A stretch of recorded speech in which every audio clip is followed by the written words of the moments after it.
Assalamualaikum warahmatullahi wabarakatuh. Selamat pagi teman-teman. Semoga kita selalu dalam lindungan Allah Subhanahu wa taala. Amin ya rabbal alamin. Puji syukur kehadiran Allah Subhanahu wa taala yang mana dengan segala rahmatnya kita dapat melaksanakan kegiatan seperti biasa pembelajaran melalui online. Nah, sebelumnya yang saya hormati Ibu dosen, langsung saja tujuan kami di sini untuk menjelaskan tentang hukum Islam.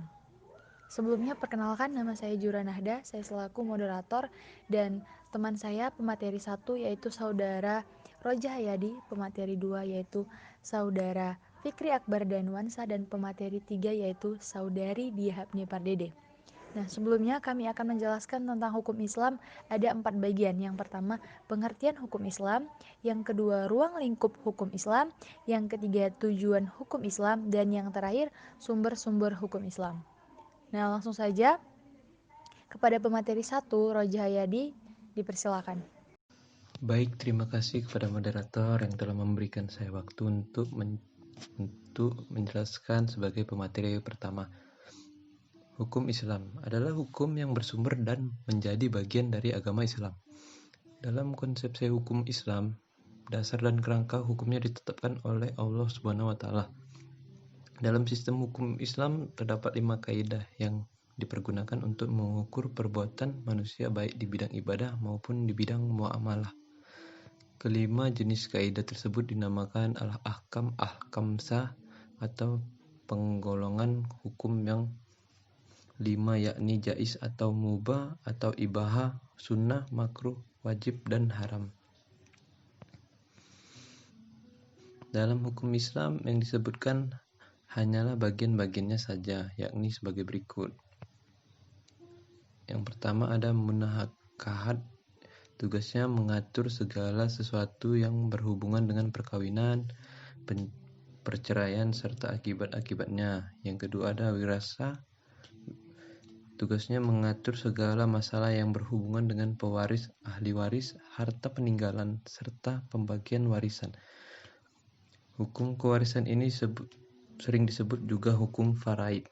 Yang ketiga ada muamalah, dalam arti khusus mengatur masalah kebendaan dan hak-hak atas benda, tata hubungan manusia dalam soal jual beli, sewa menyewa, pinjam meminjam, perserikatan dan sebagainya, dan lain-lain. Mungkin itu saja dari saya. Saya kembalikan kepada moderator. Oke, baik. Terima kasih kepada pemateri pertama yang telah memaparkan materinya. Lanjut kepada pemateri kedua, yaitu saudara Fikri Akbar Danwansa. Kepada saudara Fikri, dipersilakan.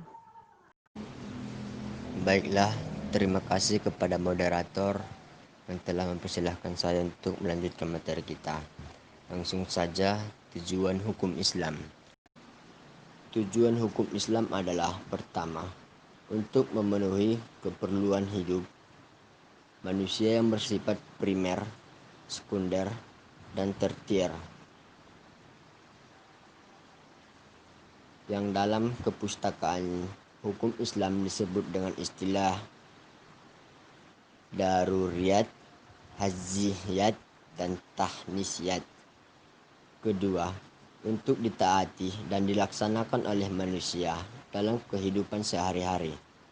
Ketiga, supaya dapat ditaati dengan baik dan benar, manusia wajib meningkatkan kemampuannya memahami hukum Islam dengan mempelajari ushul al-fiqih, yakni dasar pembentukan dan pemahaman hukum Islam sebagai metodologinya. Di samping itu, dari segi pelaku hukum yakni manusia sendiri, tujuan hukum Islam adalah untuk mencapai kehidupan yang bahagia dan mempertahankan kehidupan itu. Adapun caranya, dengan mengambil yang bermanfaat dan mencegah atau menolak yang mudarat bagi kehidupan. Dengan demikian, tujuan hakikat hukum Islam adalah tercapainya keridhaan Allah dalam kehidupan manusia di dunia dan di akhirat kelak. Baiklah, terima kasih. Saya kembalikan kepada moderator. Terima kasih kepada pemateri kedua yang telah menyampaikan materinya. Dan selanjutnya pemateri ketiga yaitu saudari Dia Pardede. Kepada saudari Dia dipersilakan untuk memaparkan materinya. Baik, sebelumnya terima kasih kepada moderator yang telah mempersilahkan saya untuk menjelaskan. Nah, di sini saya akan menjelaskan sumber hukum Islam. Sumber hukum Islam ialah segala sesuatu yang menjadi pedoman atau yang menjadi sumber syariat Islam, yaitu Al-Quran dan hadis Nabi Muhammad SAW. Sebagian besar pendapat ulama ilmu fikih sepakat bahwa pada prinsipnya sumber utama hukum Islam adalah Al-Quran dan As-Sunnah. Sementara dalil-dalil di luar Al-Quran adalah sunnah, ijma, dan qiyas yang kesemuanya sebenarnya terbit juga dari Al-Quran. Ketiganya merupakan sumber hukum Islam sebagaimana disebutkan dalam Quran Surah An-Nisa ayat 59 yang artinya Bismillahirrahmanirrahim. Hai orang-orang yang beriman, taatilah Allah Subhanahu wa Ta'ala dan taatilah Rasul-Nya dan ulil amri di antara kamu.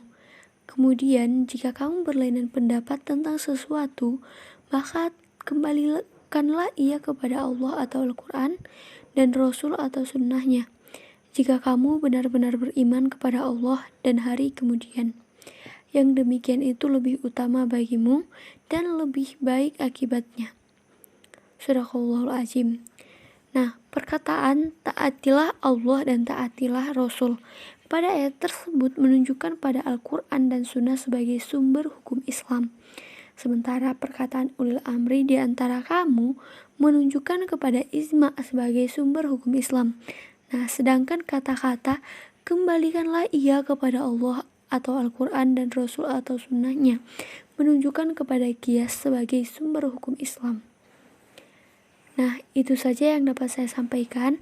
Kurang dan jangannya saya mohon maaf. Saya kembalikan kepada moderator. Oke, baik, terima kasih kepada pemateri ketiga yang telah memaparkan materinya. Demikian yang dapat kami sampaikan tentang materi hukum Islam. Saya sudahi. Wabillahi taufiq wal hidayah. Wassalamualaikum warahmatullahi wabarakatuh.